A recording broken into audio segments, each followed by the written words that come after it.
Hello and welcome to Neuroshambles, the podcast that aims to shine a light into some of the murkier corners of what it's like to parent neurodivergent kids. I'm Mark Allen, and every episode I'm going to be swapping stories with my guests about some of the frankly ludicrous nonsense we have to deal with on a daily basis. So, if you're anything like me and you're feeling frazzled, overwhelmed and pretty much an outcast from polite society, join me.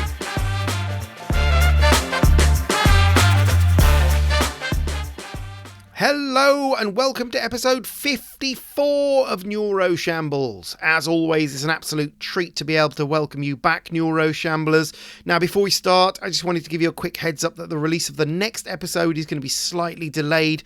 That's to allow me to concentrate on navigating the Easter holidays with my no doubt chocolate-addled hooligans. However, to make amends, I do have a cracking episode coming up for you where I'm going to be talking about the topic of the week with a magnificent guest. We also have Neurodiversity Champions, tiny epic wins, and the perennial favourite What the Flip moments. So let's dispense of the preamble and get shit started. Meet the guest. So this week's guest is someone I've been wanting to get on for ages now, because not only is he a parent of neurodivergent kids, but he's also a comedian, an author, and a prolific content creator on the socials. At one point, a listener actually asked me to try and get him on, and I was like, I've been trying for months. But if there's one thing that being a parent of neurodifferent kids has taught me, it's patience.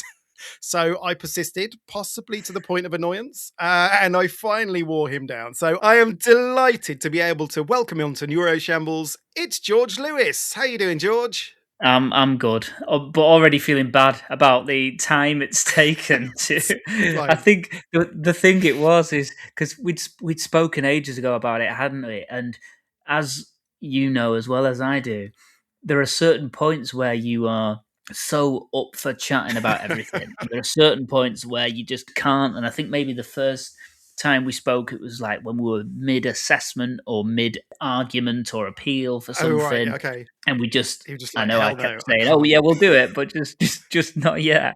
But I'm so glad that we are now. Yeah, no, don't apologise. With getting a guest for Neuroshambles, it's always a bit like fishing. You've got to put stuff out there. I've got loads of lines in the water. Occasionally I get a bite, and that's fine. I understand. We are dealing with neurodivergent families and life is chaotic, and I know that I am nowhere near the top of anyone's list.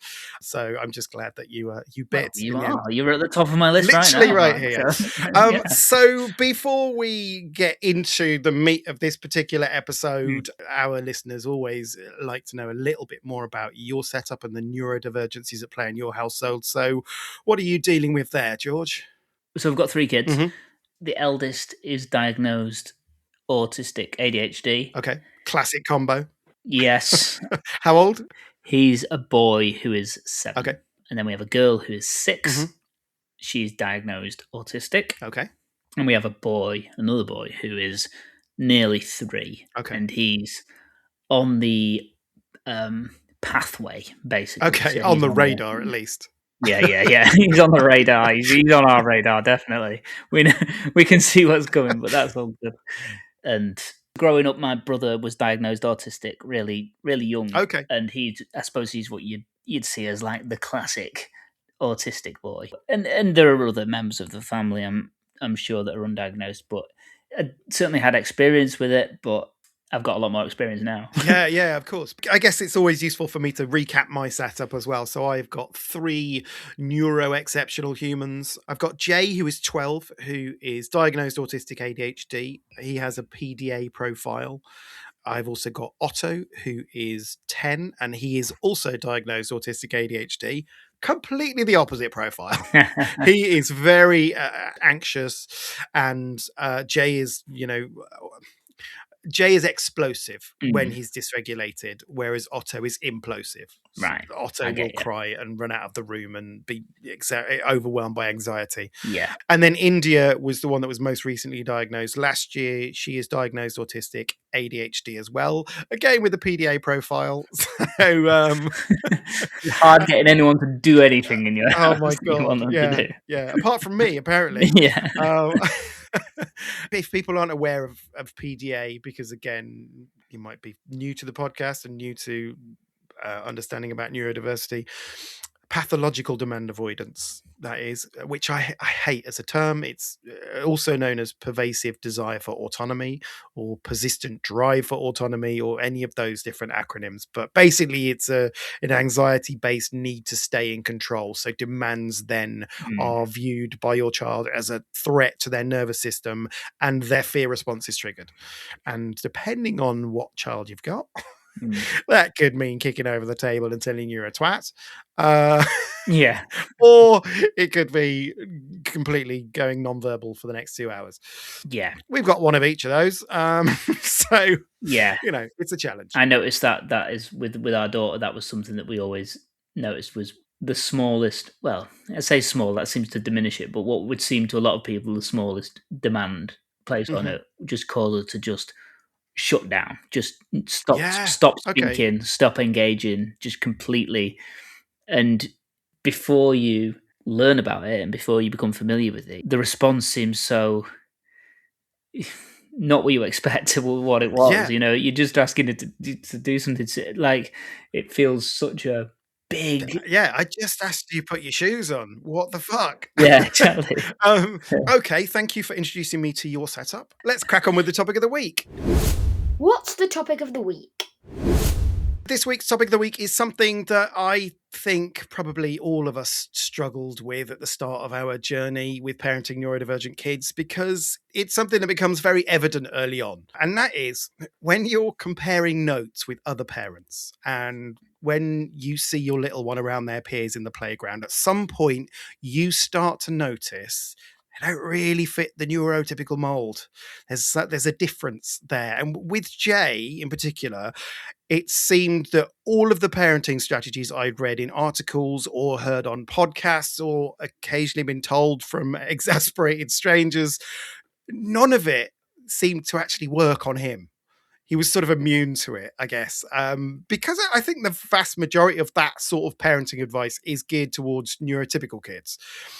So as an exhausted and bewildered parent, you start to wonder, where is the user manual for my child? Spoiler alert, if you're listening, there isn't one. That's not what this is about. Our kids come with their own set of rules and none of it is written down in a single place. So in this episode, I wanted to take a look at the lengths we have to go to as parents to learn more about our kids' particular neurotype so that we can essentially write our own user manual and be able to better advocate for them when they're in the wild. I think for everyone, when you start out parenting, you assume that you're going to be parenting neurotypicals. Yeah. That's just the version that you have. It's just it feels like that's the default version, isn't it? You have and like anything, I mean, I suppose anything, you have a version of how something's going to be, and it's never like that. But with parenting, there's definitely a way that I'd imagined it. Yeah, go on then. How did you dream of your parenting journey? Oh, you just well, for a start, I mean, I was going to say I'm sure everyone feels like this. Hopefully, everyone feels like this, or maybe we're just so arrogant. But I remember thinking we're going to be great. We're going to be great totally, parents.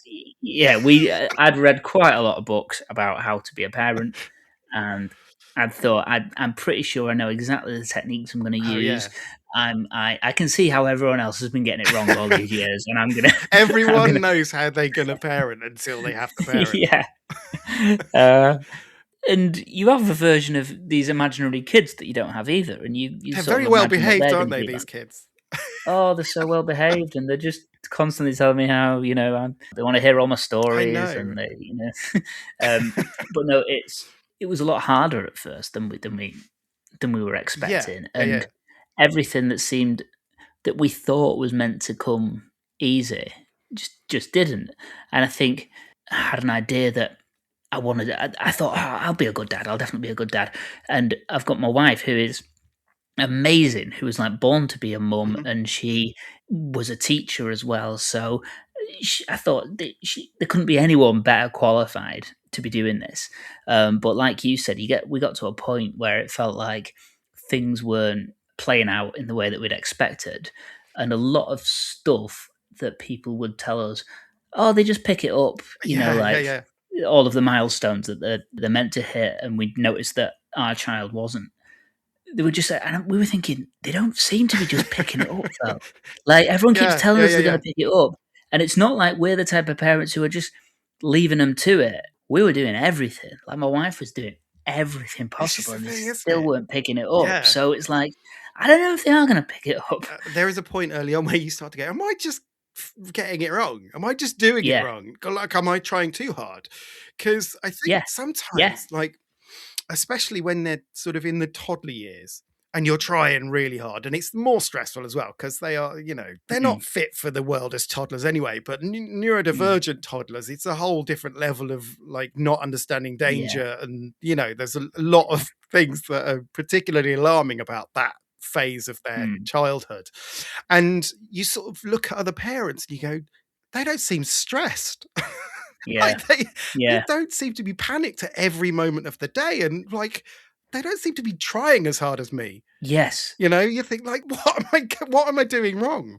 Yeah, and it sends you a bit mad because you think, oh, maybe everyone just feels like this. Maybe they're all looking around, and to a certain extent, I think every parent is going, God, this is harder than I thought, or God, this isn't what I expected. Yes, but there was definitely points where I thought, surely theirs looks a lot easier than mine. I don't mean my kid necessarily, but my experience. I know. It's like, can I have a go on yours for a little bit just to see what it feels like? You know, if he responds to his name or like follows an instruction. Yeah. People are very reluctant to do that, by the way, just for the record. Yes. And you certainly feel like a failure, I think, when you're told about these milestones, and then if they don't hit these milestones, you're told that they're behind, and then you're offered help. And it's hard not to feel like you're being told you're not doing it properly when you're offered help to do it better.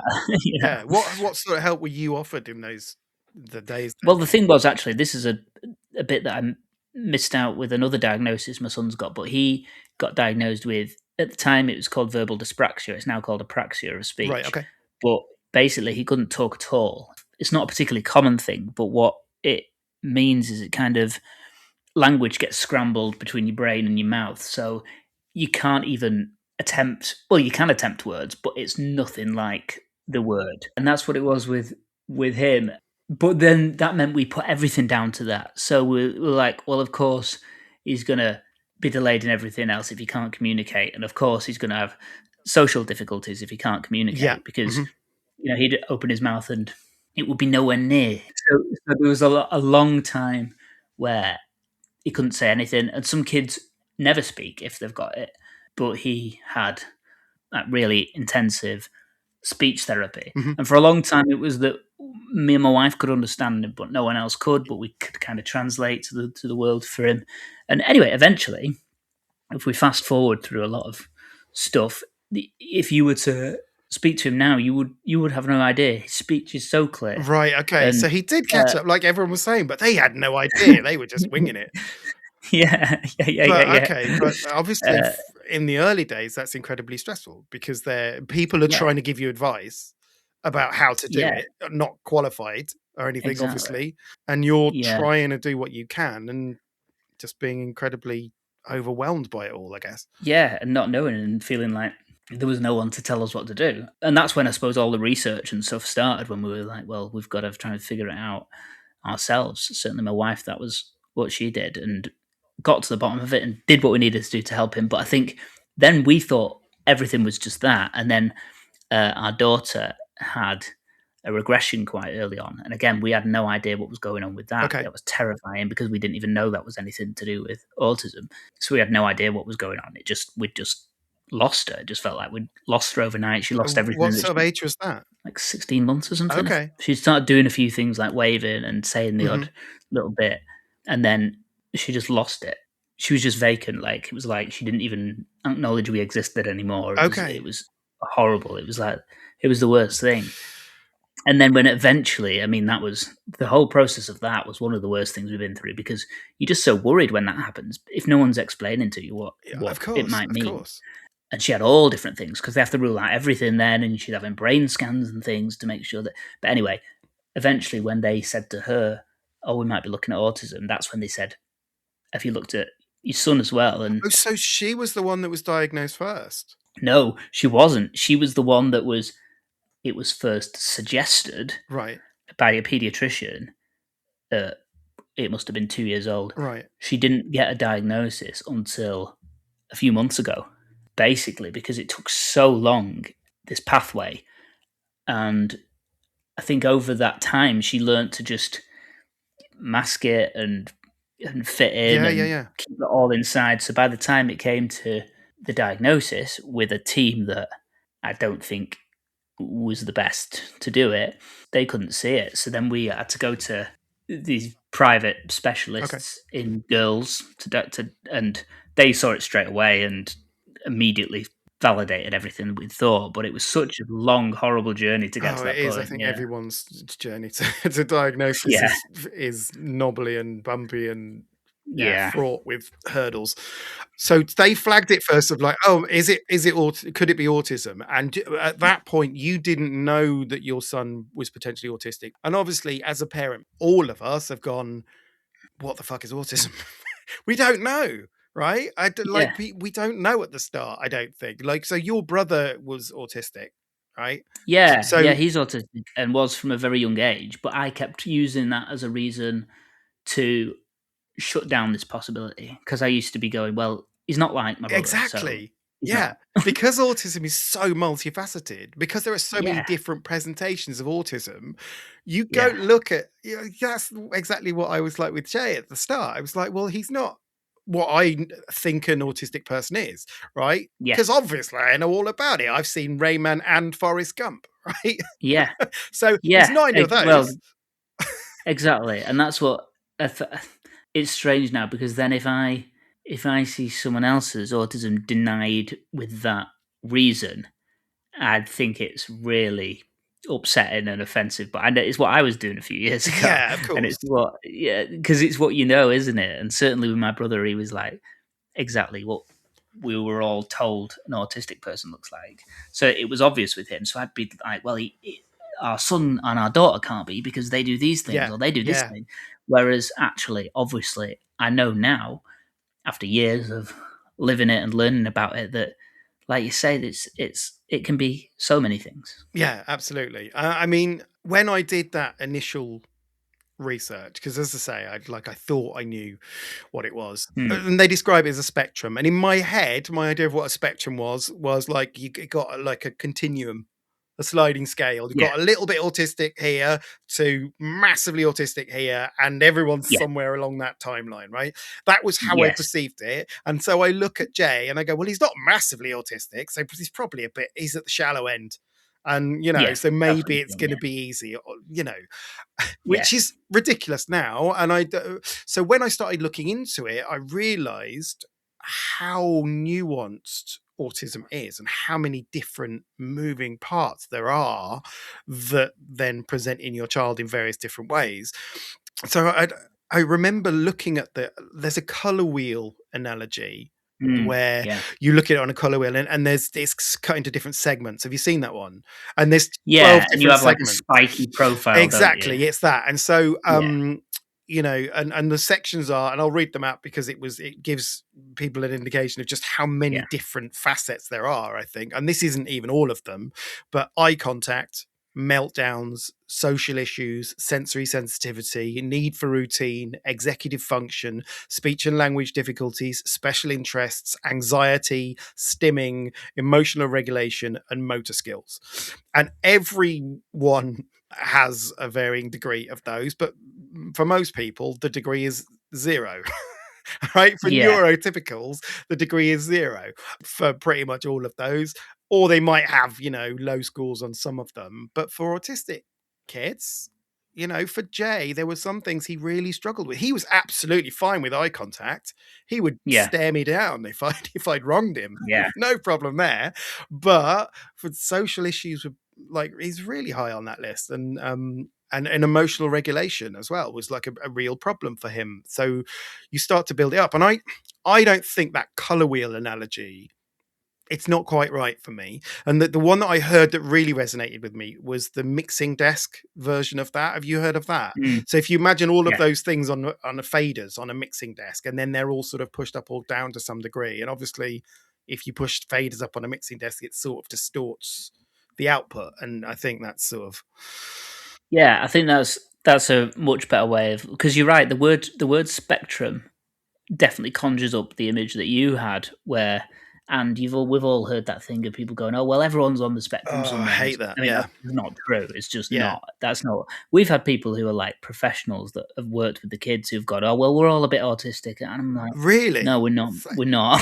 That's not how You're it really is." not. Yeah. Um, Mm. Yeah.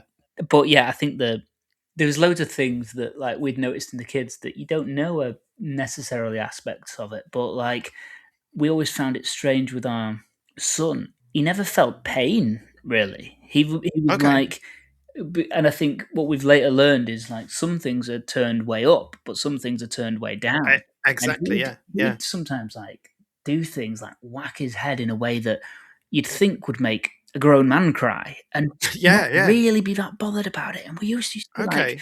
this is crazy. Or like one of the kids would not be bothered about filling the nappy and having it on for hours afterwards, but would be Hmm. bothered about the slightest bit of wet on a foot or something. Or it's like, Yeah. Yeah. Yeah. and we notice with ours as well, because there's more than one. You have some that you'll have a son who he'll want loudness, big rough play, big everything big, whereas she will need everything small and everything's too loud for her and she needs it quiet and stuff. And Which obviously as a parent is managing a that. fucking nightmare Yeah, because they're just setting each other off. yeah, It's exactly the same in our yeah. house. Yeah, and the pain thing is really interesting because Jay had that I think like he used to take some proper tumbles in the Mm, playground, and we would just sort of. As a parent, you don't want to make a big deal, right? So you don't want to be over dramatic and rush over and go, "Oh, my baby, what's wrong with yeah, you?" So you just sort of go, "Come on, get up, off you go," and he would. yeah. He'd be fine. So we're like, "Oh, we're smashing this parenting up." Well, we had that Uh, with the pain things. We'd look at each yeah, other and go, "Well, if he's not going to mention it, let's not all mention it," because he's just exactly. incredibly hard. This kid, but But then Otto would do the same thing, yeah, right? So Otto is 2 years younger than Jay.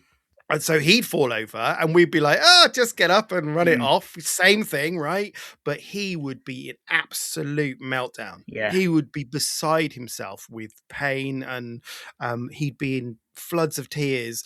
And us just kind of going, "Go on, run it off," yeah, made it worse because we're invalidating the very real yeah, feeling for him because his pain threshold is super low and Jay's is super high.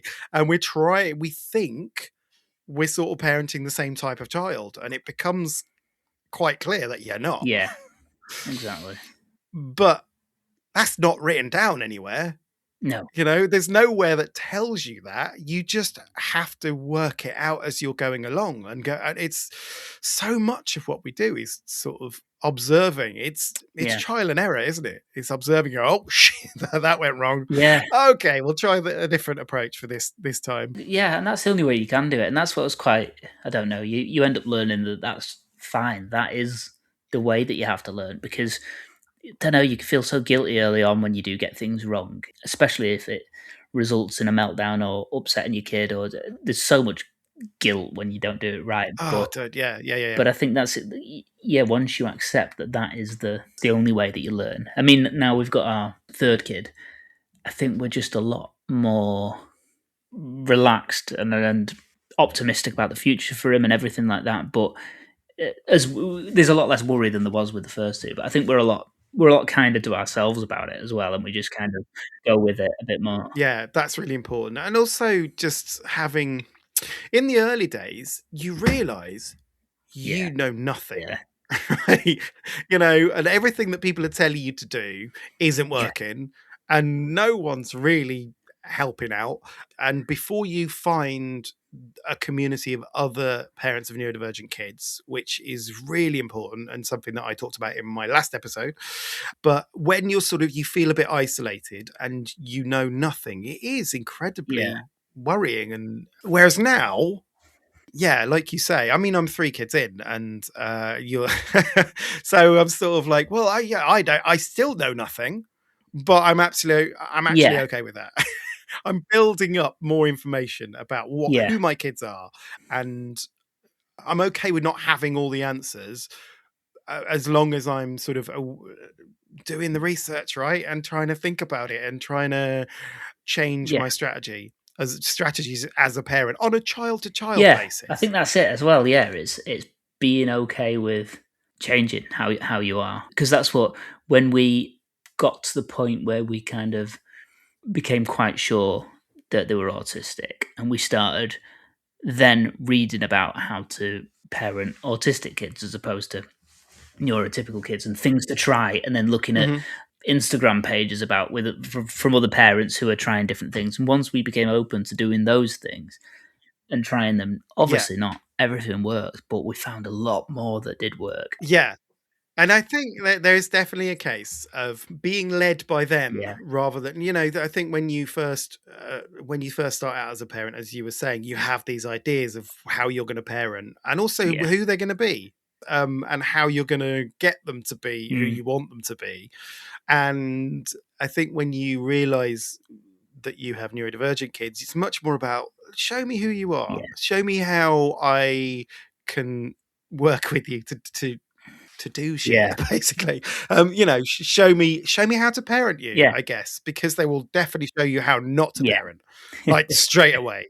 That they will be, I mean, they're very Yeah. responsive to bad That's the parenting. way that you've, yeah, exactly. But the way that you've summed that up there is so spot on and so lovely as well, because I feel like that is the key to it, is to go, who are you, and let's try and get as much of you as possible. So I think that's certainly with our daughter, always the worry was that she was learning to cover up too much who she was, because that's the Yeah. way the world was. And that's for us why it was important to get a diagnosis, because that sort of says it's okay not to be like that. You can be like you. We love the way that you are, and we love you being as much you as you can be. Yeah.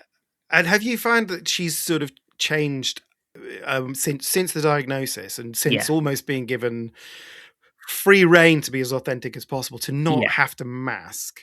And I get that is, with India, that's quite a big thing. I mean, India is 8, and at school, I Yeah. think she masks quite a lot. But I also know when she Yeah. gets home, it's all Yeah. out. It's amazing. I love it. She's so Yeah. funny. That's what we and say. she's so That's what just we say about our silly. daughter. She's just when she's herself, she's so funny. And I think it has. I mean, like I say, it's only recent. It was the end of last year, and she's so young anyway that you're speaking to them about it in not the way she. So it's not like she's going, "Oh, I'm autistic." Now it makes it. But we can start talking to her Yeah, of about. course. We started talking to her about what autism was and about her and her brother, and I feel like it's certainly on some level, yeah, given her permission to be more herself, because I feel like she's been happier since then. Yes, and it's not explicit Mm. permission, is it? It's just like, I'm not going to try and dampen down these things that I might have done, Yeah, before I knew that you were neurodivergent. I might tell you yeah, to not stand on yeah, the table, yeah, yeah, you know, or, yeah, to not sleep in your yeah, shoes, yeah, simple shit. And now just like, you want to do that, that's yeah, what's, yeah, it cannot hurt. It's fine. exactly. We'll work it out. And so they're not squashed Yeah, down in our house. They're given sort of artistic license to be as fizzy and to be as loud and bold and colorful as they need to be. And I think yeah, that's really important for them, because I also know that the outside world is not giving them yeah, those accommodations, even if you are in a very nurturing school who try and accommodate them to a degree. Not everyone's going to get it, so you're giving them license to grow, to be yes, themselves, I yeah. think, in And I think home. if you can do that as a parent, then that's amazing. Takes a long time to get to that stage, though. I think it's not that is not an No, easy place to get to. It's no, and taken me a that's it. And I would while. never want to I blame any parent who isn't at that, or maybe doesn't want to do that, or because it's not like, I remember when as I'm sure a lot of people, when we first heard the word autism, you feel it's bad news. That's just how it felt. It felt like, because Yeah, of we're course, yeah. told that it's not something that you'd want, and you're in denial about it, and it Hmm. feels. Whereas actually, with our youngest, we did have a bit of, oh, here we go again. Like this is going to be Yeah, exhausting. yeah. But but it doesn't feel like bad news anymore because we know so much more about it and we know all the brilliant things about it as well. But I'm always so wary about saying stuff like that because I know that there are a lot of parents who've got kids who it's too much. It's too challenging because of, Yeah. and Yeah, obviously, yeah. as we know with autism, it can be related to other global learning difficulties and delays and stuff. And Of for course. some Yeah, yeah. people, it makes their life so hard that it's not as easy to go, oh yeah, let's just embrace it all. Yeah, I completely Yeah. agree. And in the early days, I was not on board going, hey, this is a wonderful thing. And there are Yeah. times where it's just like, oh, fuck this. Yeah, When when Jay was he went through quite bad burnout at one point. He was very angry yeah. and very aggressive, and he'd be, and he'd be saying awful things. And I was like, hey, let's celebrate your freedom of expression. It's like, Yeah. dude, I am doing everything I can, and you've just said I'm the worst parent in the world, and I guarantee I'm not, Yeah. dude. There are Yeah. Yeah. but you can't. I mean, you can't make that argument with him. He's not, he's in meltdown. He's not, he's not open to logic and rational debate. Yeah. So yeah, there are sometimes, as you say, where you just go, this is fucking excellent. It's great. Yeah. And that has happened with my third child as well, I think. To the point that the third child came along, was like, yeah, welcome aboard. This is what we are. Yeah. It's absolute Yeah, mayhem. exactly. I wanted to talk a little bit about the point where when you get diagnosed, did you go NHS with any of your diagnoses? Yeah, so with our son, it was NHS, and basically it got to the point where he'd been on the waiting list for a few years or whatever. It'd been a long, long time. But eventually they agreed to do both of them at the same time, my son and my daughter. Okay. So she'd been waiting less time, but I think because my wife argued for it, and eventually they said, okay, we'll do them at the same time. And then, yeah, okay, it was one phone call at the end that basically said, yeah, we think, yeah, they said he is and she's not. That's what they Really? Yeah. And then we got a letter in the post, which is just like a leaflet with a picture of a boy playing with a train set on the front and a load of links to things that we would just no longer relevant to us. Is that what you got? Because yeah, it's interesting, isn't it? Because when you go the NHS route or you go the local authority route, when that happens, people get, as you say, like a little booklet. Have you still got that booklet? Have you looked back at it? We have got it somewhere because we were horrified by the thought that that's what you get. And yeah, it plus, is. that was at a point as well where we'd got what we were sure and has now been vindicated was the misdiagnosis for my daughter. So we were like, if you think that this is what autism is, it's just a boy playing with his trains, no wonder you're missing it in girls, like that's it's like a 1950s pamphlet. Yeah, exactly. Just dusting off and giving you. Well, I dug out the booklet that we got. Well, actually, that's not true. I didn't dig it out because as soon as I got it, I flicked through it and went, this is fucking nonsense, and I threw it in the bin.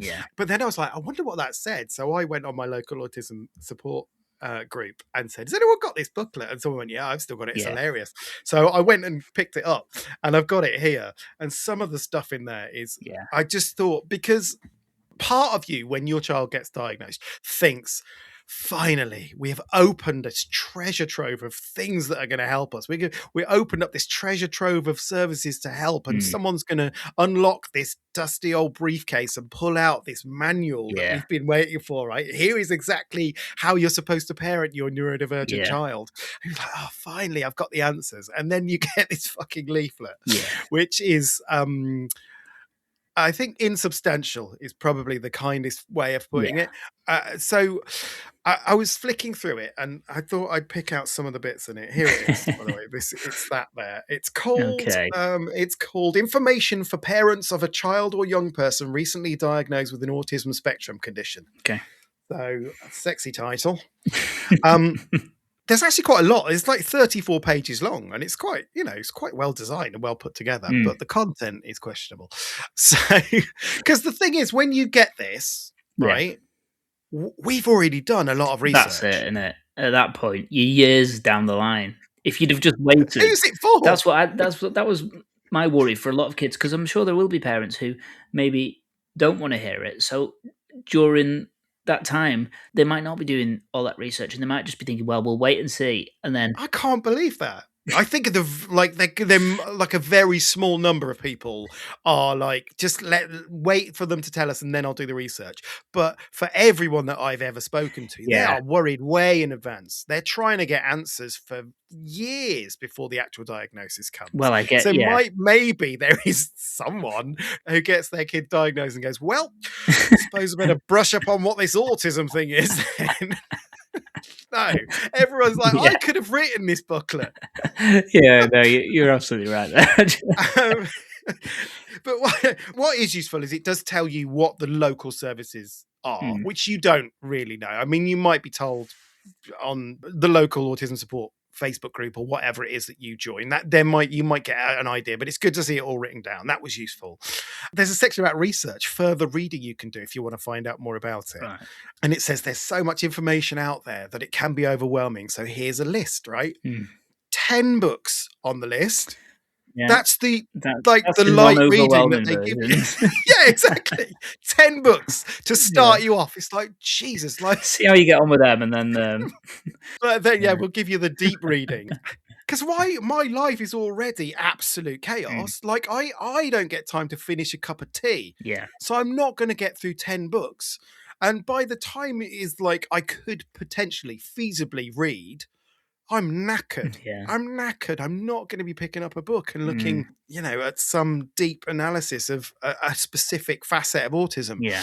So that was already quite stressful. They also recommend 5 books for the kids to read themselves. Right. 5? Yeah. And 5 for their siblings to read. So you might as well start a fucking library. And that, as I got to that point, I was like, I'm not sure you've got your finger on the pulse of what it's like to live in a family of neurodivergence. And then I got to the top tips section. Oh, God. Yeah. Which is absolutely lovely. It's gold. Now, I know they mean well. Like, let's caveat with that. I know that they're trying to just throw out some crumbs of advice for people who are looking for anything. But some of it is definitely not anything I recognize. One of my favorite ones was, don't sweat the small stuff. One chore left undone isn't a big deal when your child has completed 2 others plus the day's homework. It's like, whose fucking child are you talking about? Yeah, that's weirdly like, I don't know. It's like in some ways very specific because it's a very specific situation, but it's also like the type of thing that would be written on, like a piece of wood that's hung on someone's door. It's just like, it's like, like a 1950s mothering manual or something. Like chores. Have you ever? I mean, I got 2 PDA kids. Yeah. Right. Chores. Yeah. Like, have you ever tried to get 2 PDA kids and one with 0 executive function and a crippling fear of failure doing chores around the house? And also, they think that this is the stuff that we're worried about. Well, that's so they genuinely think that it's like, actually, I'm absolutely fine with the fact that he's literally standing on the bookshelf. Yeah. But the fact he's only done 2 of his 3 chores is unacceptable. Don't sweat the small stuff, man. Yeah. And don't get me started on the daily homework bit it refers to. It's like, no. Do they think the issue I'm having is that I'm trying to run too tight a ship? Yeah. That is not what is going on over here. Yeah, I know, because at that point you want answers and you want things that are going to make things easier and you want things that are going to make your kids happier, that are going to work and you can quickly use them. Or you're going to send someone to help me. Is there anyone that you can send to help me, to show me, but it honestly felt like, no, that's not. We do. Yeah, that would be really useful, actually. Well, I kind of thought at one point, I'm sure it gets to a point where once you have a diagnosis, they go, okay, now this is the team that's going to be on hand to. I love it. Yeah. They just like all descend on your house and go, right, okay, yeah. But no, that's not what you get. You get this this booklet. Yeah. It's like, I do not run a tight ship, guys. My ship is loose as fuck and it's sinking. Yeah. Like, homework is the least of my concerns. I have long since stopped sweating about the small stuff. Yeah. There is no small stuff left to sweat over here. It's the big shit I'm sweating. Like eating and literally eating and sleeping and getting them an education that doesn't result in a complete mental collapse by the time they leave education. You know, just the simple shit. I'm not... It feels like it's been written by someone who hasn't parented neurodivergent kids, maybe. Yeah. One of the other bits of advice, it's quite fun. Take breaks. Oh. Simple as that. Take breaks. Friends and family can be wonderful about offering to babysit, but you may feel guilty about leaving your child. It's not that. That's not the reason. Yeah, I would not feel guilty, dude. I would I love my kids to bits, but I would be skipping out of that door guilt free. There's so much to unpick in that small statement. Like, I love my friends and my family; they're great, but they have shown absolutely no desire to look after my kids while I go on a relaxing break, because they've seen me do it and gone, "Fucking hell, that looks hard work." Yeah, I think the thing is that, like, you mentioned that earlier as well, and I remember certainly early on there was a feeling like I never felt like, I don't know, I felt like people would offer to help us, but also I felt like we couldn't accept that because I felt like it's not going to work. It's just not going to work, the help that you're offering, because Okay, yeah. like, this was before any diagnosis, but it was like Mhm. we'd question ourselves thinking, are we just being too precious? Like, everyone leaves the kids with other people all the time. Like, why can't we do it? But we just knew that our kids would not handle that at all. Did you try it? Not really, because they were scared of everyone. Or not as well, not scared, but they would, if I had my family come round, my son would just go and stand in the garden, like, and I'm thinking, there's no way I can just leave him. That would be, it's not, it's so far from a possibility at the moment. And there was the odd time, like in an emergency, where it would happen, but I think it was quite traumatic, both for the kid and for the person trying to do it, and that made us think, surely not everyone is dealing with this. Like, yeah, no, exactly. But I mean, it is better now. Like, now they're older, it's more of a possibility that they'll stay with certain people. So it is okay. That's good. So you've built your little team of people who would safe people for your kids, and yeah, you get exactly. them, Yeah. So Mhm. yeah, good advice on the leaflet on that one. Another fun one. This support your child's eating by having meal times in a relaxed atmosphere. Oh, it's so chilled out at meal times. Yeah. Reduce visual stimulation or background noise. It says, like, my children are the visual stimulation and background noise. Yeah. It's their fault. It's not relaxed at meal time. Yeah. It's not on me, man. I would love to have a mealtime in a relaxed atmosphere. That would be amazing. But my kids are ADHD. Yeah. Like, they need the chaos. Yeah. Like, Otto is off the charts ADHD, and he needs multiple things going on at one time. So he'll be like asking quiz questions to the other two whilst reading a Beano and trying to get spaghetti in him. Yeah.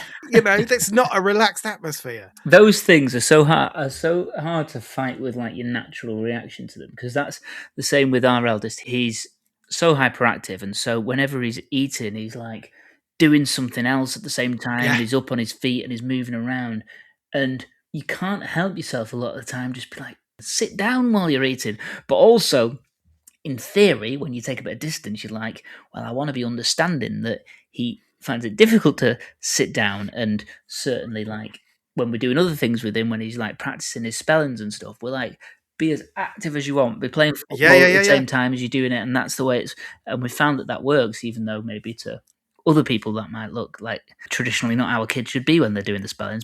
But when it comes to eating, I find it so hard to be like, yeah, you just run around kicking that football while you're eating beans. I definitely used to be like that. And I guess that is reflective of the way I was parented, because it was like, sit down, eat your food, stop messing about.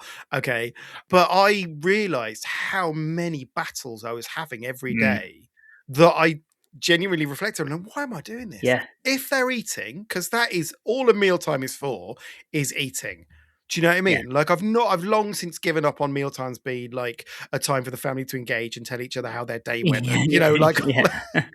All of that stuff. It's like, let's stop you dying by getting food in you, and let's do it without having a massive fight.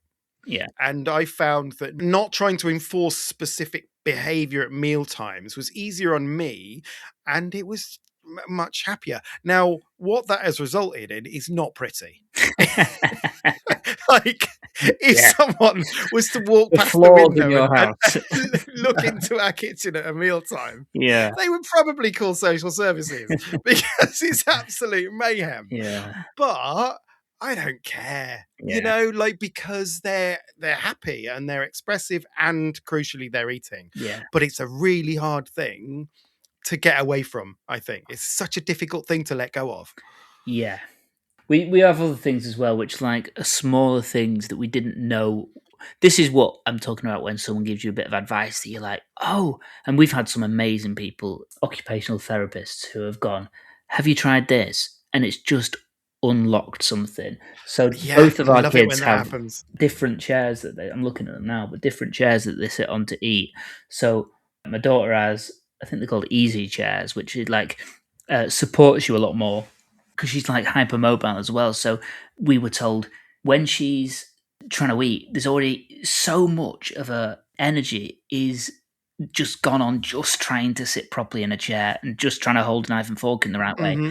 that no wonder she can't deal with a load of new foods on the plate, and she can't, it's just Yeah, she's already yeah. full. Whereas the moment she started using that, she suddenly became a better eater. So when we were always worried about, oh god, she's not eating anything and she's got all this thing about food, actually something completely different unlocked Yeah. it for her. She was just trying not to fall off the chair. Yeah. That was where her energy was going. My son's trying to fall off the chair constantly, but now we've given him a wobble chair. So basically, he Okay. sits there, but he's back and forth the whole time, but he's actually sat at the table. So it's like, oh, this is another little thing actually that I didn't even know that they existed. Finding that bit of research when Yeah. because we just spend so much of our time thinking about this, Yeah. that when you find something that suddenly works. A favorite example from my lot was when Otto used to get completely overwhelmed Yeah. at breakfast time, Yeah. where I would say, what do you want for breakfast? And he would panic because I've asked him a question and he knows that he needs to process that question, think of what his response is, and get back to me. Mm. And he would just get in his own head and it would be too much because we got, a number of different breakfast cereals. It was overwhelming to him. And so he would end up either running out of the room or crying every Yeah. single breakfast time. And I can't remember what research I read. There was a bunch of things that made me rethink it. And I was like, okay, what if I, instead of just asking him, just give him a timetable? So when he was all quiet and calm, what I did was say, I'm interested in what your favorite breakfasts are. But not at breakfast time. It was just a Yeah. conversation. And he told me and I wrote it Just down. shooting the breeze. And Yeah. yeah, just having a chat. Hey, my favourite breakfast is Cheerios. And once he told me a list, I just made a timetable with all those things on it on every day. So at breakfast, he would walk in and he'd look at the timetable and know that it was Cheerios that day. Yeah. Or it was porridge that day.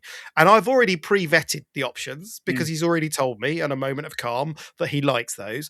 And so at breakfast, I never had that problem again. Like, that wouldn't work with Jay or India, right? Yeah. Because they like novelty. They couldn't have the same thing every day. Right. Yeah. So that would cause them dysregulation. Yeah. So I've got to find their strategy, right? And that's the whole thing about parenting neurodivergent kids. There are so many different elements to it, and you've got to find, it's like lockpicking, isn't it? Mm. It's Yeah. like finding the right combination for that one child. Yeah.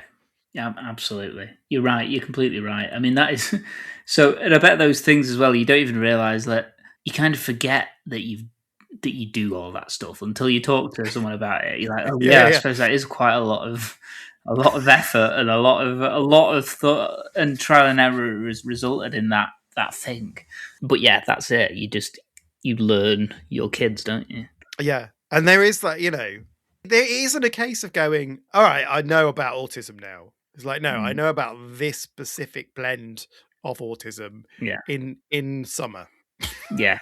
In the winter, it's different. Yeah. And, if it's noisy outside, it's different. And like, there's so many different variables and that's why we have to do so much research. Yeah. I think, because there are so many different moving parts to what they're experiencing that we need to do everything that we can to try and keep them regulated. And it's None of that, crucially, is going to fit into a booklet that a local authority can give you just after Yeah, you've got your kids diagnosed. And exactly. they're fighting a losing battle. It's sort of a pointless exercise because there's no way you can, like, I get that the local services stuff is useful, but top tips just don't bother. I Right? They're know. better off giving you a scrap of paper that says lower your expectations and make it up as you go along. Yeah, Good luck. yeah. It's so true, and it's right because it's easy to think, oh, what the hell is this? This isn't going to help us. But I can't think of what the answer is. I think No, we'd spoken no. last time you and I spoke about I was trying to write a book about being a parent to neurodivergent children. And I mean, it was never meant to be any kind of manual, but I'd hoped Of it would course, yeah. have at least some tips, some top tips. But it would it would have some bits of things I'd learned and advice. But as I'm writing it, I'm thinking, yeah, but I'm saying this works for one of my kids. It doesn't work at all for another one. I mean, Yeah, and yeah, yeah, yeah, there's yeah. something about I think it's great. Like you've got this podcast and you can discuss it. And this is how I often learn things: is I'll listen to something or read something someone's written on Instagram or something. And I think, oh, that sounds a bit like my daughter. Maybe we could try that, and maybe it works, maybe it doesn't. But the moment I put this in a book, I feel so it gives it too much authority because I change the thing that Yeah, worked yeah, for yeah, yeah. me last month doesn't work this month, and the thing that I thought last year, I don't know if I think that this year, and then maybe next year I'm going to have the opposite opinion again as we learn different things, Yeah, and you can have I find as a parent to autistic kids, you can have really strong opinions about different aspects of it and education and the way things work and the way the world works. But also, I love the fact that I'm open to be persuaded on things or learn different ways of doing things and that. And the process of writing a book, I just found it so. The thought that I would get these things wrong. yeah, but they wouldn't be wrong. Like this Well, is the thing, and this is the thing of that booklet. Like, they mm, will be right for like one person, which is you. yeah, So to assume that anything that you write could necessarily apply to even like four other people, mm, given the different blends of the different characteristics, is really hard. And I think that's why it becomes so difficult. mm, And that's why when the research we do, like you're saying, like the stuff on the socials is like, here's a tiny thing that I do with my very specific yeah, neurodivergent child, and you go, oh, I'll give that a go. But it's not like a whole suite of strategies. no, I think it's like it's a little bit like trying to put together a jigsaw when someone has hidden all of the pieces. yeah, And you have to go and find the little piece that fits to that jigsaw that is the one child, and you collect it and you try and piece it together from there. But you've got to find those pieces first. yeah, And it feels like now, because I'm slightly later on in my journey than you now. So my eldest is 12, just about to become 13, and it feels like now I'm starting to build more of a picture mm, because I've had longer to find the pieces, yeah, if you like. And it does get easier over time. I'm not just saying specifically to you, but to anyone listening, it does. Where from when you know nothing and you're looking for answers, and then the realization that you're not going to get given the answers, so you need to go find it yourself. mm, It gets easier as you start to build more of that puzzle together. yeah. And that's a really good thing to say actually, and I agree with you, and I think it's not something. I think just generally with parents, you often have people going, "Oh, you think this bit's hard? Wait until they do this," and you think, "Oh, well, you just wait for every single stage of life, Like, you're not basically." helping, Ian. But I think the truth is that yeah, even though there are obviously fresh challenges all the time, the fact that with each month and year that passes, you know this person even better and you've Mm, experienced more with them and you've learned about what is good for them and is bad for them helps equip you for all of the stuff that is coming up, I think. yeah. Important thing to bear in mind as well is that they also evolve. They do get there for Yeah. certain things. You kind of sit there going, assuming, that they're never gonna level up on certain things Yeah. and that they're always going to struggle with certain things, and then they'll just do it and it won't be a big thing. Yeah. Once they've just had the space to do that and it's not overwhelming to them anymore, then They just pick it up and that's it. Yeah. It's just a thing they can do. Yeah, there are so many of those things where at one point we thought it was never going to happen, or this was just never something that they'd be able to do, like use the toilet or something. That we just thought, well, what it might never happen, and then it eventually does, and then that's just it, and you need to forget about that worry. That wasn't even, it's just not a present worry in our life anymore, which is amazing. But it's like, but before those things happen, having people tell you, "Oh, don't worry, they get there eventually," you just don't believe it because you're like, what? I know. You're just saying but that's the thing, though. They are right. Yeah. They just don't realize, like, they're not anywhere near as right as they think they are. Yeah. Yeah. But they're gonna like walk past your kid riding a bike and go, "You see, I told you so." It's, oh, fuck you, Ian. Yeah. I don't know who Ian is. Yeah, I know who Ian is. Fuck him. One thing that I really want to shine a light on is the amount of overwhelm that comes with taking on all of this research and trying to find all these puzzle pieces and trying to learn how to parent each one of your children. Because once you lift the lid on it and you look at all of those different facets that I mentioned before to try and get to grips with, there's so much out there. There's so much. And it's daunting. Like, I would imagine several thousand hours of research under my belt. I've done like 53 Neuroshambles episodes now. Yeah. I'm still finding stuff I don't know with my kids. I'm still finding new strategies and thinking, like, I don't think we can ever stop learning. And that can be a bit disheartening. Do you know what I mean? Yeah. Oh, of course I know. Yeah, I definitely do. I mean, I'm face to face with bookshelves full of books on the subject that I can't even bring myself to. I mean, my wife's amazing. She reads so much about, but I just can't even bring myself, because I think there's already too much for me to learn and process just from the amount of news articles I read in a day, or the things that I see posted online, and just spending time with the kids. I think, God, have I got time to take on all this? Plus, there's always more. There's always more stuff. You get that down that rabbit hole, don't you? Yeah, but then I have that guilt of thinking, like, because I don't know, I certainly have it with me, and I felt this when I was writing the book, and I also feel it probably explains why there's a delay when someone asks me on a podcast about neurodivergence, because I'm like, I get to the end of the day and I think, I can't have any more autism, or just not in a way that, just that I think I need to escape with something completely different. That's often where I am, because I feel like it's just so much of a big thing in their life already. But then I feel guilty about that sometimes, because then you do these things and you have chats with people and other people who are in a similar situation, and you do learn stuff, and it makes you feel better about things, and you get things that you can help.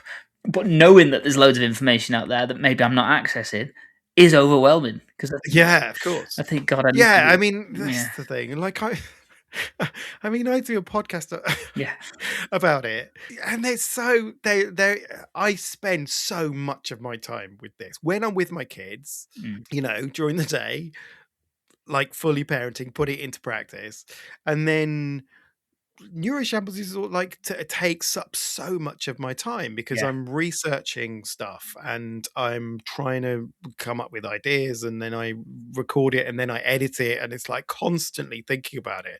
My brain doesn't really get a break from it. And you're right, I do feel a bit guilty when I don't do that, but I'm also aware that this is it's a platform to be able to talk to other people about stuff that we're learning, or to learn from other people. So many of the things that I've learned that have been the most useful have been from me talking to people on this podcast.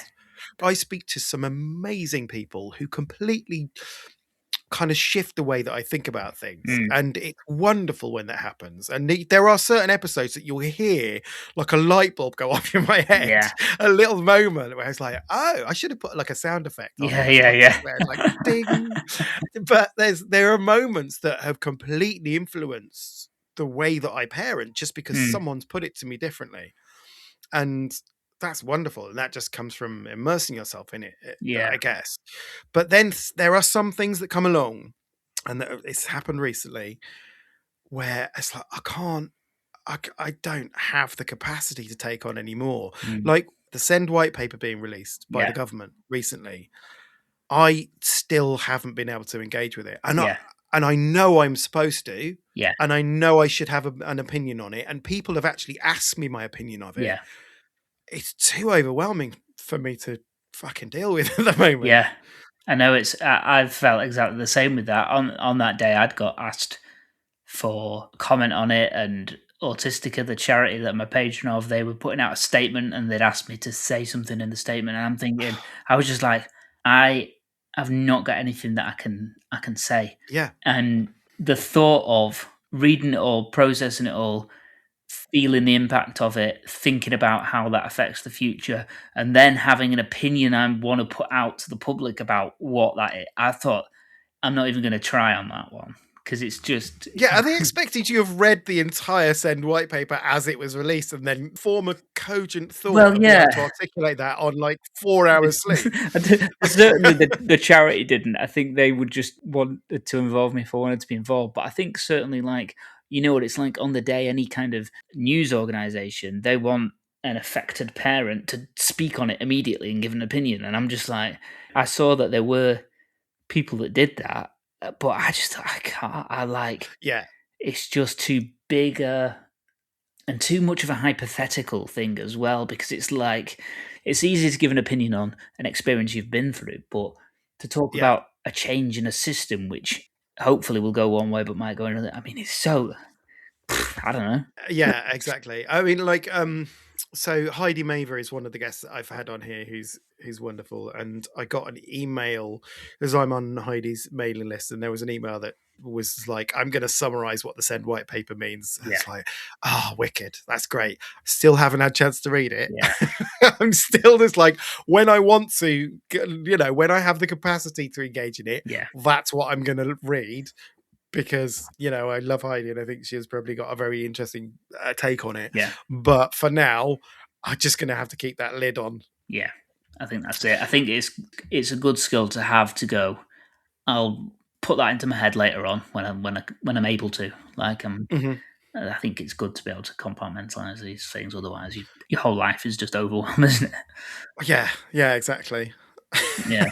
And there's other overwhelming shit as well. Like we're on the brink of World War III. Well, exactly. All that shit's going on. It's like, no. And now the government drop a fucking right. Really? Now, guys, you can do it now? Great. Just give me a bit of rest. Yeah. Can everyone just stop doing stuff for a little bit? Yeah. Can everyone just shut the fuck up for 10 minutes, please? While I just sit here, get mealtime sorted. Yeah. and then we could talk. Yeah. Right? Yeah. Got it. Yeah.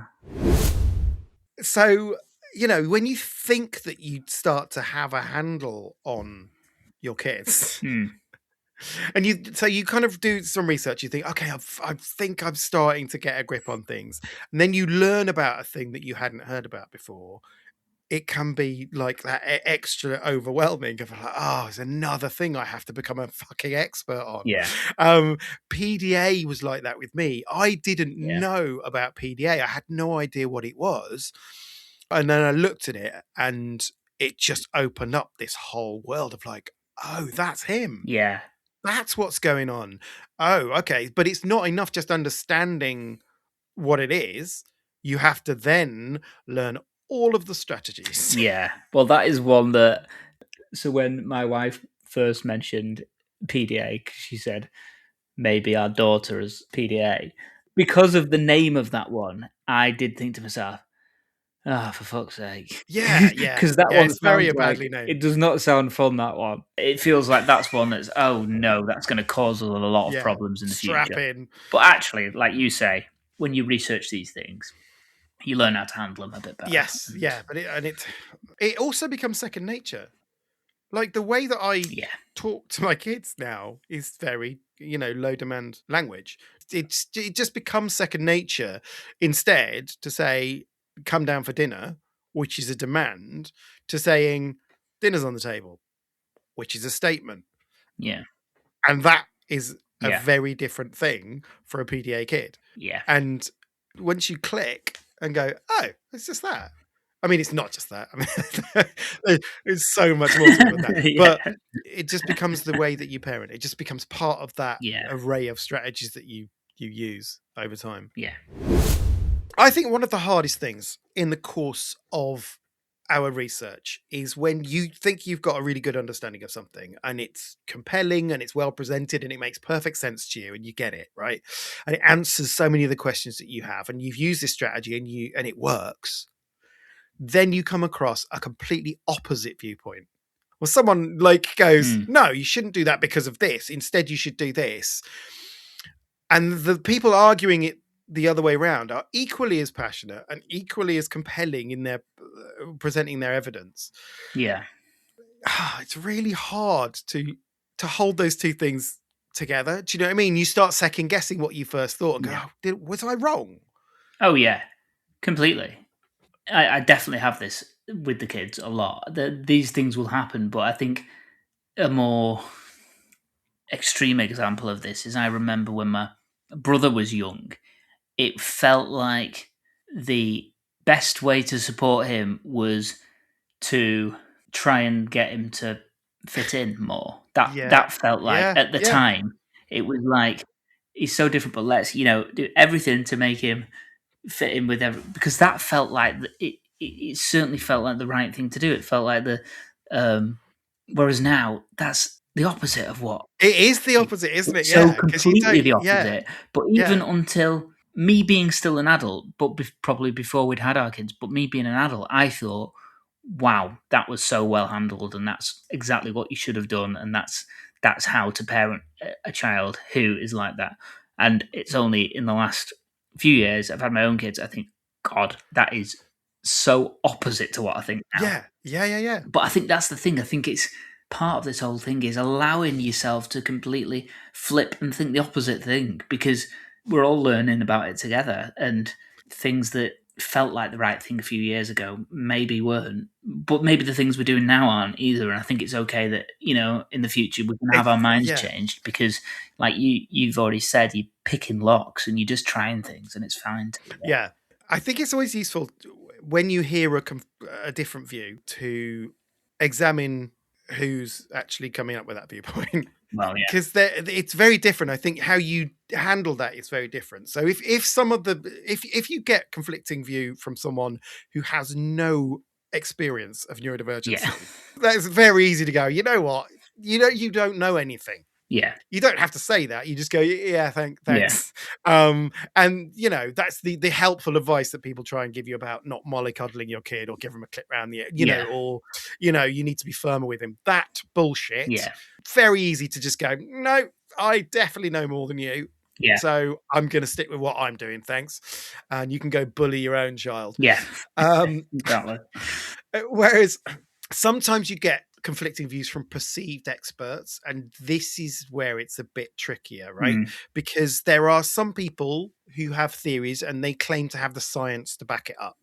Yeah. And they're going, we've got this whole thing, and here's all the science, and you should listen to this because it's going to provide the magic bullet to help your autistic child. And that's really difficult to wade through that sometimes, and you used to I tried CBD gummies. That's going to help your kid. I don't know if it will or not. Genuinely, is that a thing I should look into? I don't know. And Neuroshambles listeners, even if you think it is, I don't want to open that box right now. So don't write in, go, no, you should totally try it.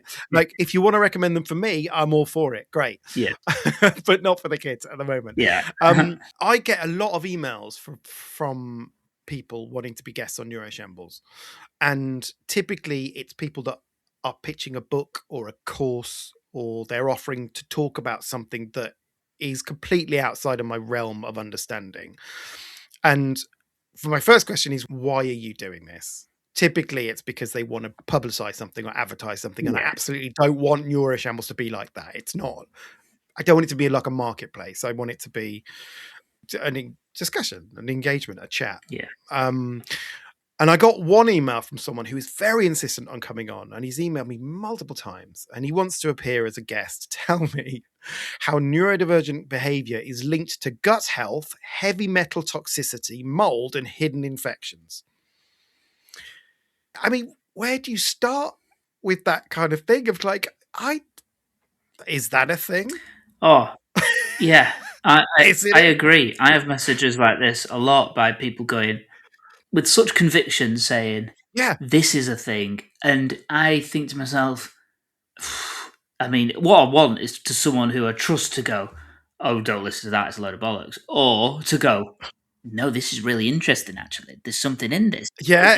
But yeah. while there's no one telling me these things, you kind of just think to yourself, oh, I don't know, it could be because there's so much unknown involved in them, and that there's fresh information all the time. I mean, when we spoke to when we went to get genetic tests and stuff like that, they were kind of going, yeah, a lot of it's just we don't really know right now, but we'll keep it all on file, and then in the future we might have some more answers about these things. So you think, well, if they don't really know, then I don't fairly fucking know. So, exactly. So maybe. But then you find yourself in this ridiculous situation of having to research the researcher. It's like this whole cyclical thing where it's just piles and piles of pressure to try and work out what's what. And then you have the pressure as well, as I do a lot of the time, is you think, should I be relaying this to other people?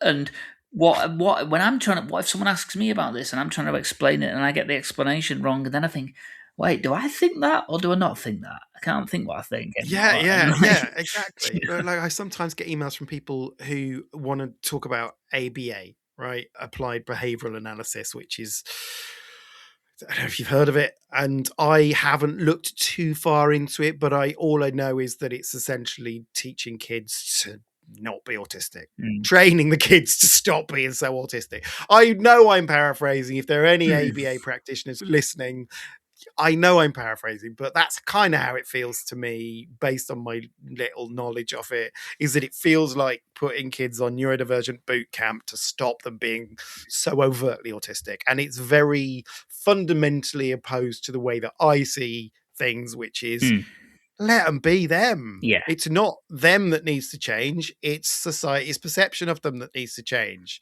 Yeah. Because it's damaging trying to encourage them to mask or trying to teach them conversation skills. Yeah. They don't want to have a conversation about the weather, and that's a valid opinion. Yeah. Let them do it. Yeah, and I agree, by the way. I instinctively, stuff like that where it feels like something to make someone be less autistic feels so wrong and so against. That is another example, though, of for a lot of the time, we're very much like, nope, it's not the problem for autistic people, it's the world that needs to change, and autistic people should be able to be as free and as expressive and not play by any of those rules. But then sometimes I think that's all well and good, but the world hasn't changed, and we need to get by in this world as well. So there are certain skills that you do need to learn to navigate the world. And then I'm in a conflict again then, because I'm wait, what do I think again? What do I think? And then it's like, Yeah, I think I've got a similar mindset. I feel like maybe I do need to learn about this so that I know what I'm rejecting. We cannot do that. We don't have the time to do the research of the stuff that we're pretty sure applies to the way that we want to parent our kids. Yeah. At some point we have to trust our gut, I think. Yeah. What I now understand from piecing together the jigsaw of my kids' profiles is I understand how neurodiversity presents in each of them. And I understand why their behaviors are the way they are in certain situations broadly, and the way that I parent as a result of this understanding broadly works. This is a safe place for them at home. They are authentic.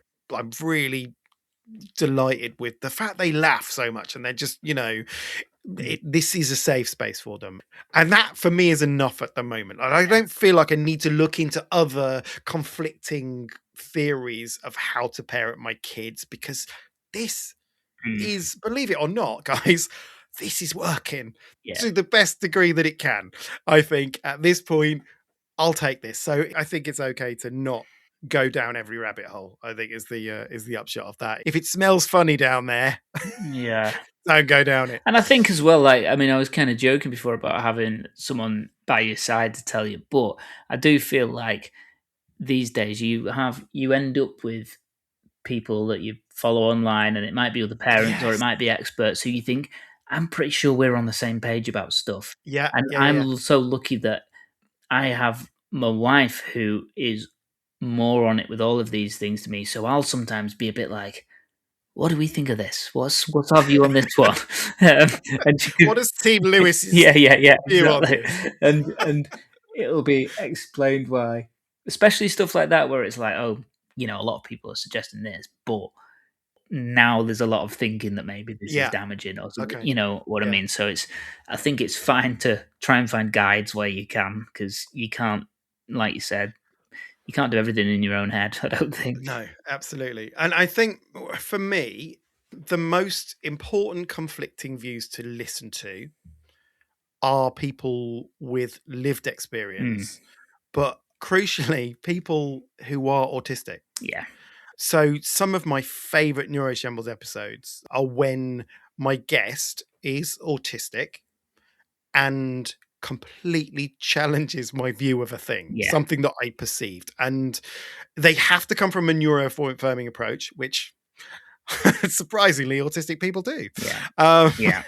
Not like, stick him in prison. But it's someone who's not trying to squash your kid's neurodiversity. Yeah. They're trying to promote acceptance of it and help me to understand it better. So I've had some fantastic guests who are neurodivergent, who are advocates like Pete Warmby and Heidi Maver and Jess Kane and Danielle Yata Hall. And they've all said things in conversations I've had that have completely helped me to understand something that my kids can't articulate. Yeah.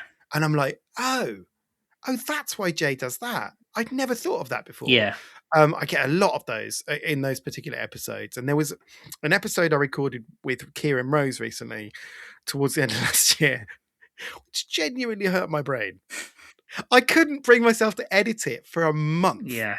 Because I had to think about what he said and how I would even edit that together. He was like, we shouldn't diagnose our kids. And I was like, are you shitting me? I've spent 7 years fucking fighting for diagnoses for my kids. Like, Yeah, that's a what are great you talking example about? of you hearing something and be like, oh, no. I Yeah, thought you were on my side. I thought we were all on the same. Put that back in the box. Yeah. I'm not ready for that. That's Yeah. going to just file it next to the send white paper. Yeah. I'll look at that another time. And that was one of the ones why it took me so long to edit the thing. And then he explained it to me and why he thought that. And it made sense. And I found myself agreeing with him by the end of going, oh, yeah, that makes perfect sense. Now, that's not to say that I'm now going to start returning my kids' diagnoses. It's not like rejecting an OBE. Yeah.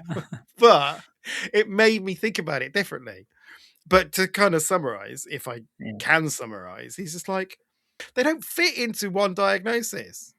Yeah. A diagnosis for autism doesn't explain who they are.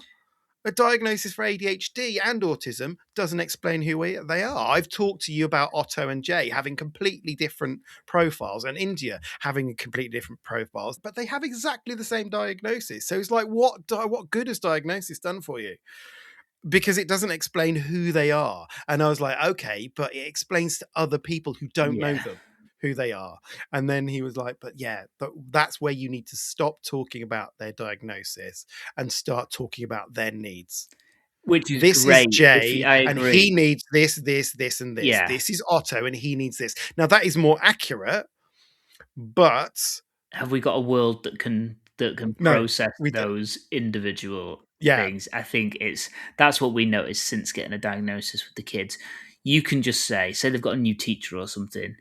You just go, this kid is autistic and has ADHD. And then immediately they think, oh, so some of these behaviors, that'll be the reason for them then. So we they're not. Yeah, it gives more context. Yeah, it gives immediate. At least throws you in the right ballpark for how to deal with this child, and you'll work out Yeah, more.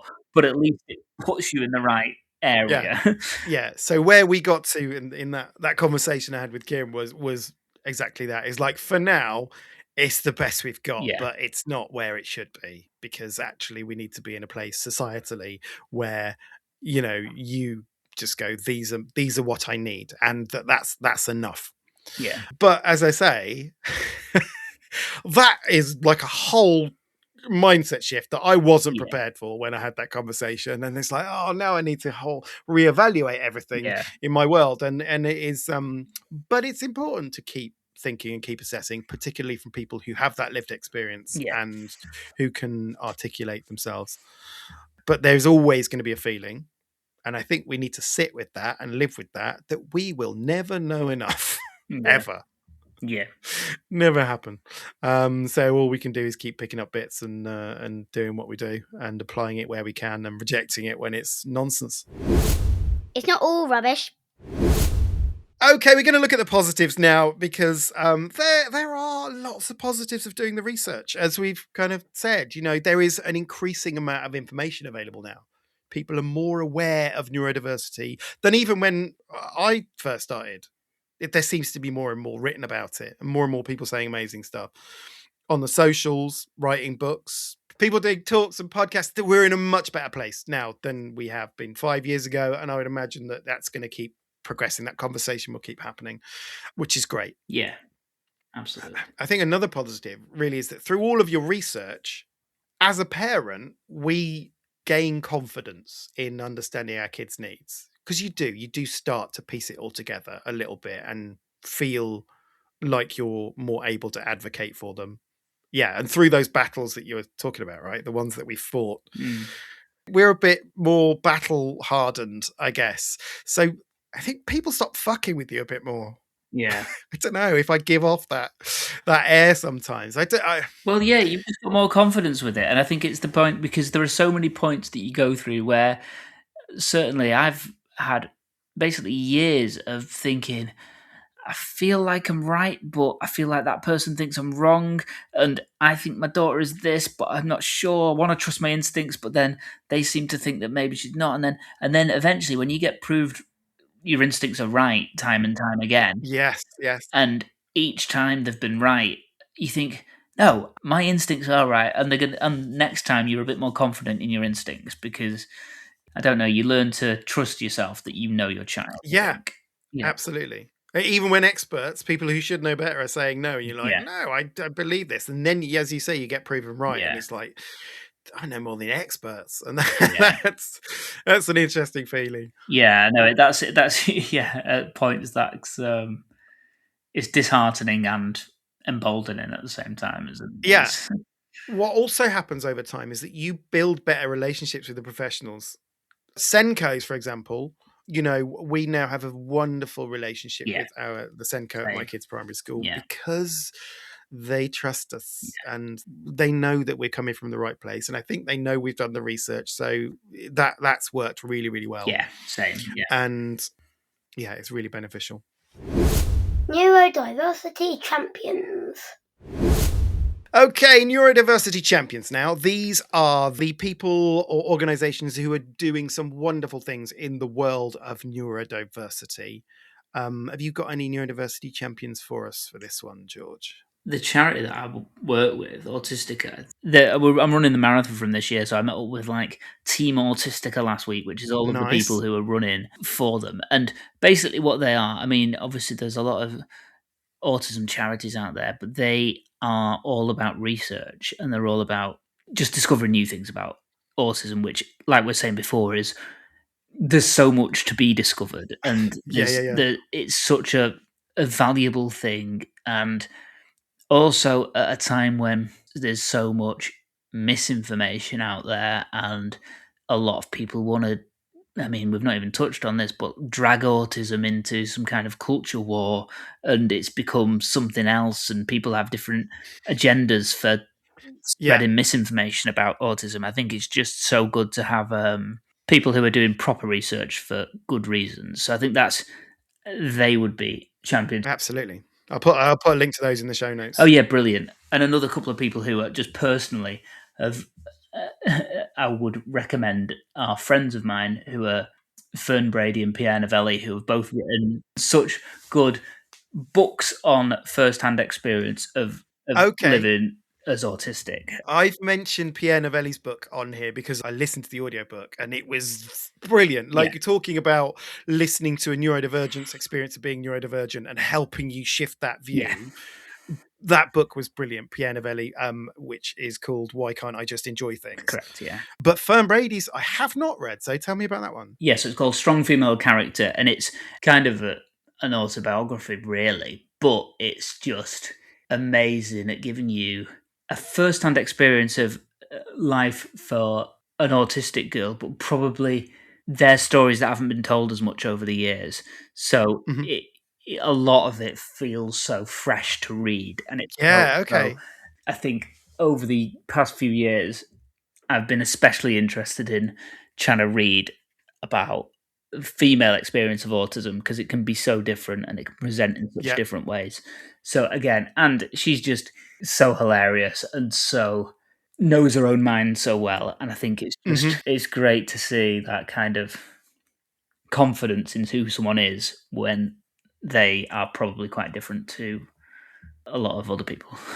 That's brilliant. I will make sure that I read that one. Well, I'm going to listen to it. I don't have a chance to read, as we've already established, but I will listen to the audiobook, that's for sure. Awesome. Thank you for that. Tiny epic wins.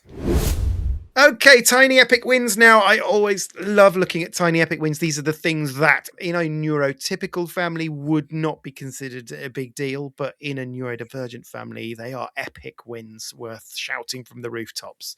So have you got any for us, George? At the moment, I mean, it sounds pretty low bar, this, but if we have a morning where all the beds are dry when they wake up and the kids go into school without tears, then it's amazing. And it feels it's just because they're finding, I mean, we've been back a little bit after the school, but after every break from school, both kids find it so difficult to go back, and it manifests in such different ways. But it means at the moment it feels like you kind of fear in the mornings because it's like, oh God, how's it going to be tomorrow? Whereas actually, like this morning, I was anxious about it because I thought, oh, is it going to be a difficult one? And they've both got their own worries, and you're worried about how you're going to handle it, and how, sometimes you'll put a misstep wrong and it'll result in the whole thing falling down. And my son is eggshells, isn't it? And it just feels like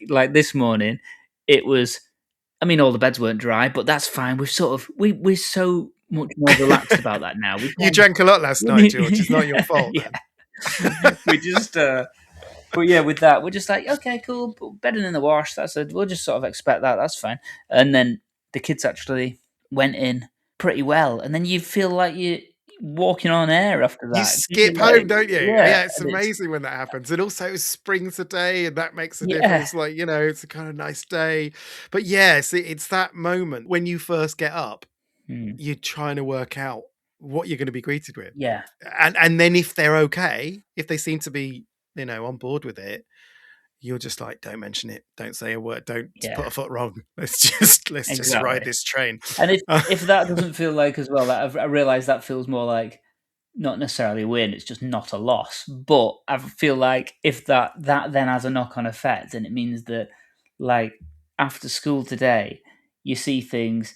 I think you said something lovely before where you're like about how your kids laugh a lot, so that that things are good because they laugh a lot. And I noticed that's so true and such a nice way of looking at it. Like, I saw my kids earlier and my wife was playing with the dolls with them and doing a funny voice, and my son is just experiencing such joy and he's laughing so much he can't make a sound. And then, or if I'll see my daughter, like she was doing earlier, a song that she likes, like Pink Pony Club was playing, and she's dancing and moving in the way that she likes to move and stuff, and it just makes me think, oh, she's happy and she's being her. So even this is her, right? She's being authentic. And those things, in the same way that the house of cards can come down and a knock on can lead to a worse thing, in the same way, one good thing can lead to a lot more good things throughout the day.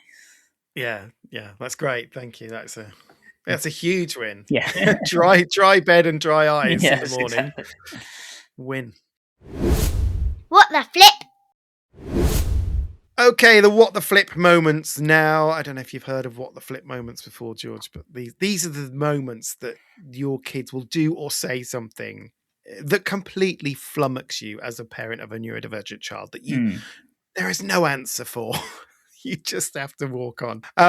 I've got a few what the flip moments, as always. I got one from all of mine, actually, if you'll indulge me. Yeah. My first what the flip moment was from Jay the other day, where he went, if I could get rid of 3 things, it would be, number 1, Kim Jong-un. Number 2, Donald Trump. And number 3, lines of symmetry. Right. I mean, yeah. So I thought we'd established a pattern on the second one. Yeah. And then... I mean, they're all tyrannical in their own way, aren't they? Yeah, we had a massive argument about lines of symmetry because, and again, it was really interesting to see how he perceived it because he was wrong, and I showed him why he was wrong, and then he completely helped me see why he'd come to the conclusion that he had, which then meant he was right. Right. If you see what I mean? Yeah. Yeah. So we had a massive argument about lines of symmetry, and it made his list. So and he now sees them at the same level as a dictator. Yeah, exactly. Yeah. Another one is I was in the kitchen the other day, and India gave a yelp of pain from next door. I didn't know what was going on, so I asked if she was all right, and she shouted back, "I was only joking. You are such a gullible little man." Oh God. She's 8, man. Gullible little man. Yeah, so disrespectful. So India, I mean, I've actually done a whole episode about India not admitting that she's in pain for anything. So this is very kind of typical of her reaction to that kind of thing. But it was just quite, the phrasing I thought was just wonderful. And then the final one was Otto had made a fidget toy out of a balloon, and you put a load of beads in it and you tie it up and then you suck all the air out. Yeah. And he's made a fidget toy and he's very proud of it. And so he showed his tutor and he went, "Look at my balloon." And the tutor went, "That's not a balloon anymore. It's a fidget toy." And Otto just looked at him and went, "Look, if I filled Daddy with whipped cream, he'd still be Daddy." What a wonderful example as well. I mean, it was really quick. I overheard it. It was like, dude, that was so quick. But yeah, it was just very, again, just looking at that autistic perspective of something. Yeah, it's just so laser guided, so unique. It was wonderful. It's amazing. It's funny, the thing that you said about your daughter there about the screen.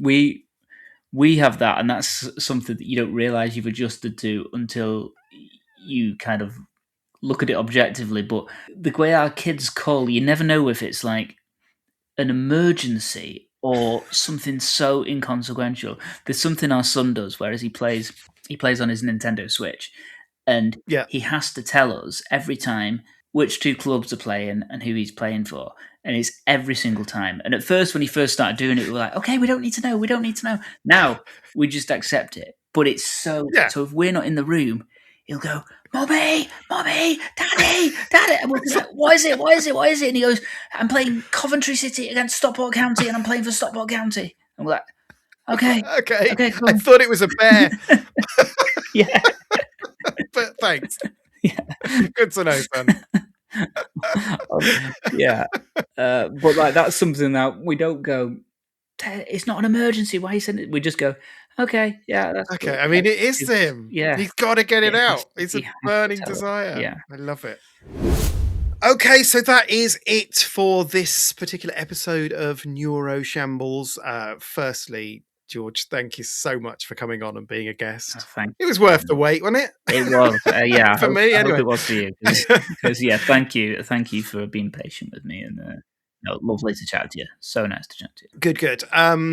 Thank you also to all of you Neuroshambles listeners out there for listening to this, but also for commenting on the socials and recommending it to other people and writing reviews and sending me emails. If you want to contact me about anything to do with Neuroshambles in terms of any other guest recommendations or topic suggestions, or if you want to send me any tiny epic wins or what the flip moments or Neurodiversity Champions, please feel free. I'm always grateful to hear from you.